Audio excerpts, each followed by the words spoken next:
Relic Hammers. They're big smashy boys that have been around since first edition, but what else do we actually know about them? When the humans came back through the breach, they began spreading out across Malifaux City and settling different parts of the ruins. As a result, they began stumbling across all sorts of new discoveries, including Relic Hammers. These hammers came from old Malifaux and are made with some sort of alchemical catalyst that so far no one has been able to reverse engineer. As a result of this catalyst, when the hammer strikes an object, the blow interferes with the molecular structure of the target, causing it to break down. If the target is organic, it will cause horrible and gory wounds. But as a result of these special properties, the hammers are also very useful in mining. This caused them to be highly prized among the miners and steamfitters unions, as well as mercenaries. We later find out from Taylor, a wielder of a relic hammer, that all of these mysterious objects have their own personalities and characteristics. Her hammer, the Good Lady, is just a regular hammer, unless it's being used to save a life. If this condition is met, the hammer vibrates to life and starts to have its more dramatic effect. Lucky for Taylor, the life being saved can be her own.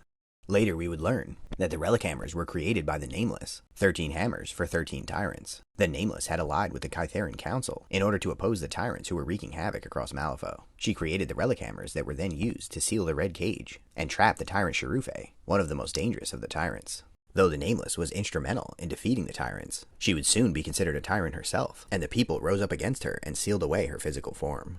Of the 13 Relic Hammers, we know of the whereabouts of 4. Johann, Taylor, the Captain, and Parson all wield one of the legendary weapons, though we don't know how any of them came about them, with the exception of Taylor. She had gotten lost in a cave, and met with one of the servants of the Nameless. With a little bit of luck and a high-stakes gamble, Taylor was able to win the Good Lady, who has been her companion ever since. Another interesting note is that the appearance of an individual relic hammer has been known to change over time, as we've seen Johann and Taylor's hammers with very different appearances. It's not clear if this is just a stylistic change as the art has evolved over the years and isn't supposed to represent an actual change in universe, but there is precedent for weapons that change their form, as the living blades that some of the Neverborn wield can actually morph and change shape.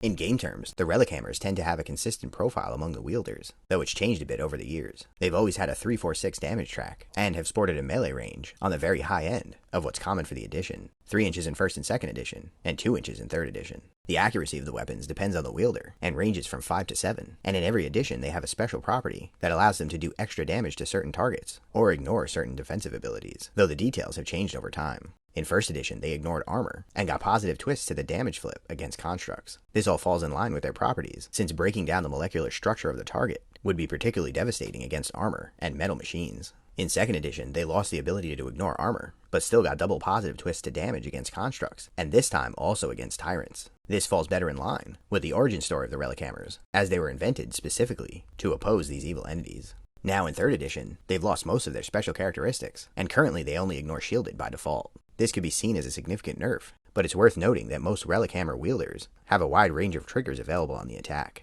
These changes were likely made for game balance reasons and not with an eye towards the lore, although the power level of the game was reined in quite a bit between 2nd and 3rd edition, so a Relic Hammer is still a formidable weapon.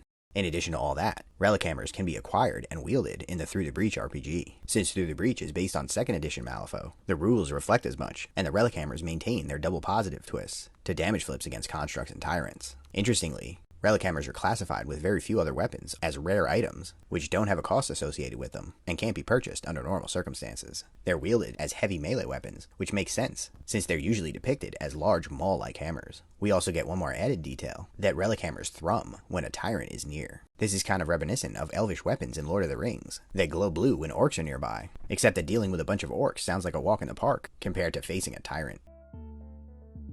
That's everything we know on the subject for now, but as more and more tyrants rise up against the humans, these weapons will become more sought after, and hopefully we'll start to learn more about where they come from and what happened to them.